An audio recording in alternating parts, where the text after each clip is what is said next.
The Deadly Curse of Three Monkey Statues, Chap 1. In a small, peaceful village, a lively and imaginative girl named Mai eagerly awaited her birthday. According to village tradition, children turning 15 would receive numerous exciting gifts from families in the community. However, Mai had no idea that the gift she was about to receive would change her life forever. When her birthday arrived, Mai received many well wishes and presents from her family and friends. She was overjoyed to see the special gifts piling up like a wall. Mai eagerly unwrapped her presents, giggling with delight at each one. Finally, she opened the last gift from her parents, a gift purchased from an antique shop in the village. Inside the large box were 3 smaller boxes, each containing a statue of a monkey, one covering its eyes, one covering its mouth, and one covering its ears. They're so strange, Mai thought, but she was still excited by the novelty of the gift. Curious about the meaning of the 3 statues,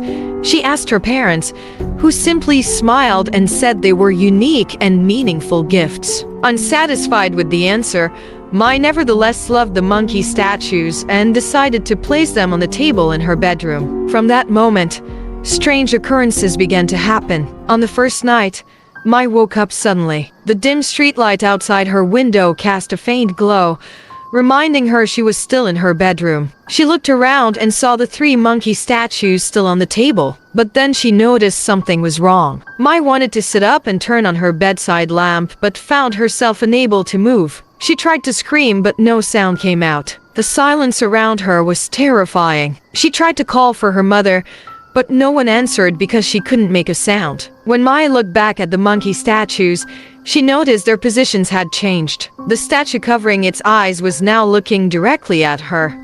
The one covering its ears was shaking its head as if hearing something, and the one covering its mouth seemed to be mocking her with a sinister smile. Overcome with fear, Mai tried to punch the nearest wall in desperation, but felt no impact. She was trapped in a world of silence and chaos. Mai woke up the next morning feeling exhausted and terrified. She remembered the events of the previous night and felt confused. She ran to the living room where her mother was leisurely drinking coffee. "Mom, something strange happened last night," Mai said with a trembling voice. Her mother looked at her with concern. "What happened, my dear?" Mai recounted what had happened with the 3 monkey statues and her feeling of being trapped in darkness, unable to move or speak. Her mother was surprised. "It was probably just a nightmare, darling. Those monkey statues are just ordinary gifts."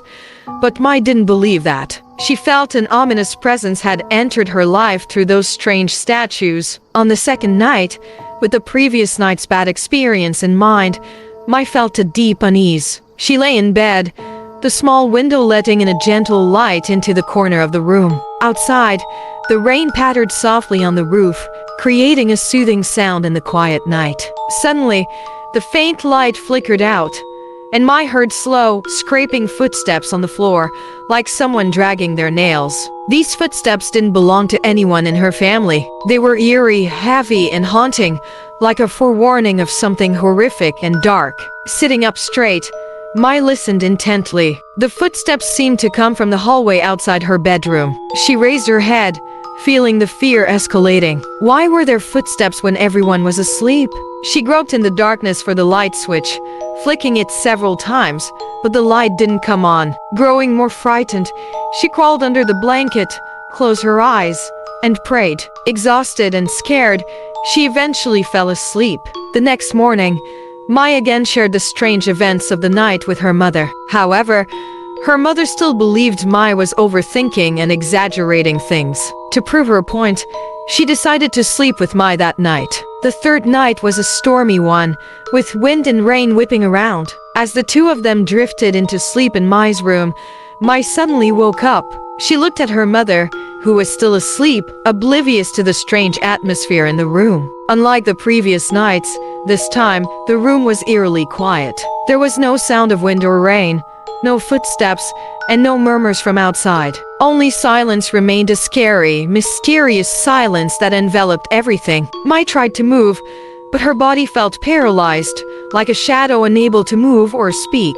An eerie and frightening feeling washed over her as she realized an invisible force was controlling everything around her. Mai stared at the three monkey statues on the table. She felt they were staring back at her with mocking and ominous eyes. These strange statues had brought dark and bizarre events since they appeared in her home, and now they had trapped Mai in an uncontrollable state. Mai realized she was caught in a dark, endless loop and needed to find a way to break free from the monkey's control before it was too late.